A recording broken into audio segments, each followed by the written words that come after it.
Order. Personal statement. Mr. Boris Johnson. Thank you, Mr. Speaker, for granting me the opportunity to pay tribute to the men and women of the Foreign and Commonwealth Office who have done an outstanding job over the last 2 years. And I'm very proud that we have rallied the world against Russia's barbaric use of chemical weapons, with an unprecedented 28 countries joining together to expel 153 spies in protest at what happened in Salisbury. We have rejuvenated the Commonwealth with a superb summit that saw Zimbabwe back on the path to membership and Angola now wanting to join. And as I leave, we are leading global campaigns against illegal wildlife trade and in favour of 12 years of quality education for every girl. And we have the flag, the Union flag, going up in 9 new missions in the Pacific, the Caribbean and Africa, and more to come, so that we have overtaken France to boast the biggest diplomatic network of any European country. None of this, Mr. Speaker, would have been possible without the support of my right honourable friend, the Prime Minister. Everyone who has worked with her will recognise her courage and her resilience. And it was my privilege to collaborate with her in promoting Global Britain, a vision for this country that she set out with great clarity at Lancaster House on January 17th last year. A country eager, as she said, not just to do a bold, ambitious and comprehensive free trade agreement with the EU, out of the customs union, out of the single market, but also to do new free trade deals around the world. I thought it was the right vision then. I think so today. But in the 18 months that have followed, it is as though a fog of self-doubt has descended. And even though our friends and partners liked the Lancaster House vision, it was what they were expecting from an ambitious partner, what they understood, even though the commentators liked it, and the markets liked it. My right honourable friend, the Chancellor, I'm sure observed, the pound soared. We never actually turned that vision into a negotiating position in Brussels, and we never made it into a negotiating offer. Instead, we dithered, and we burned through our negotiating capital. We agreed to hand over a £40 billion exit fee with no discussion of our future economic relationship. We accepted the jurisdiction of the European Court over key aspects of the withdrawal agreement. And worst of all, we allowed the question of the Northern Irish border, which had hitherto been assumed on all sides to be readily soluble, to become so politically charged as to dominate the debate. Order. The statement by the right honourable gentleman must be heard, and by long-standing convention it is heard with courtesy and without heckling. Mr. Boris Johnson. Mr. Speaker, I'm grateful. No one on either side of this House or anywhere wants a hard border. You couldn't construct one if you tried. But there certainly can be different rules north and south of the border to reflect the fact that there are 2 different jurisdictions. In fact, there already are.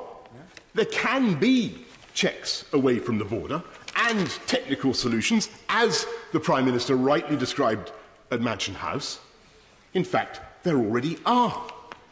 But when I and other colleagues, and I single out my right honourable friend, the Honourable Member for Horton, Price and Howden, proposed further technical solutions to make customs and regulatory checks remotely, those proposals were never even properly examined, as if such solutions had become intellectually undesirable in the context of the argument. And somehow, after the December joint report, whose backstop arrangement we were all told was entirely provisional, never to be invoked, it became taboo even to discuss technical fixes. So, Mr. Speaker, after 18 months of stealthy retreat, we have come from the bright certainties of Lancaster House to the Chequers agreement, and you put them side by side. Lancaster House said laws will once again be made in Westminster. Chequers says there will be an ongoing harmonisation with a common EU rulebook. Lancaster House said it would be wrong to comply with EU rules and regulations without having a vote on what those rules and regulations are. Chequers now makes us rules takers. Lancaster House said we don't want anything that leaves us half in, half out, and we do not seek to hold on to bits of membership as we leave. Chequers says that we will remain in lockstep on goods and agri-foods and much more besides, with disputes ultimately adjudicated by the European Court of Justice. Far from making laws in Westminster, there are large sectors in which ministers will have no power to initiate, innovate, or even deviate. After decades in which UK ministers have gone to Brussels and expostulated against costly EU regulation, we are now claiming that we must accept every jot and tittle for our economic health with no say of our own and no way of protecting our businesses and entrepreneurs from rules now and in the future that may not be in their interests.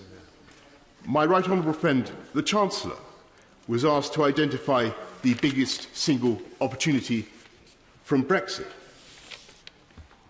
After some thought, he said regulatory innovation.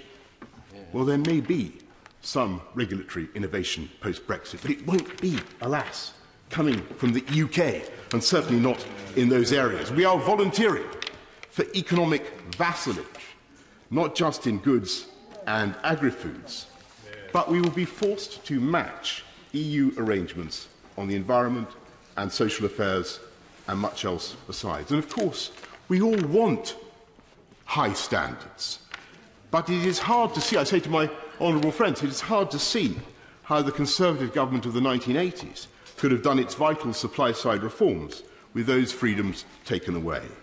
And the result of accepting the EU's rule books and of our proposals for a fantastical Heath-Robinson customs arrangement is that we have much less scope to do free trade deals, as the Chequers paper actually acknowledges, and which we should all, frankly, acknowledge. Because otherwise, if we pretend otherwise, we continue to make the fatal mistake of underestimating the intelligence of the public, saying one thing to the EU about what we are doing, and then saying another thing to the electorate. And given that in important ways, this is Bino or Brino or Brexit in name only, I'm of course unable to accept it, as I said, or to support it, as I said in the Cabinet session at Chequers. And I'm happy now to speak out against it and be able to do so. Mr. Speaker, it is not too late to save Brexit. We have time in these negotiations. We have changed tack once, and we can change again. The problem is not that we failed to make the case for a free trade agreement of the kind spelt out at Lancaster House. We haven't even tried. We must try now, because we will not get another chance to get it right. And it is absolute nonsense to imagine, as I fear some of my colleagues do, that we can somehow afford to make a botched treaty now and then break and reset the bone later on. Because we have seen, even in these talks, how the supposedly provisional becomes eternal. And we have the time, and I believe the Prime Minister has the support of Parliament. Remember the enthusiasm for Lancaster House and for Mansion House. And it was clear last night, that there is no majority in this House for a return to the customs union. With goodwill and common sense, we can address the concerns about the Northern Irish border and all other borders. We have fully 2.5 years to make the technical preparations, along with preparations for a world trade outcome. Those preparations which we should now accelerate. We should not and need not be stampeded by anyone. But let us, again, aim explicitly for that glorious vision of Lancaster House, a strong, independent, self-governing Britain that is genuinely open to the world, not the miserable, permanent limbo of Chequers, not the democratic disaster of ongoing harmonisation with no way out and no say for the UK. We need to take one decision now before all others, and that is to believe in this country and in what it can do. Because I can tell you, Mr. Speaker, that the UK's admirers, and there are millions, if not billions, across the world,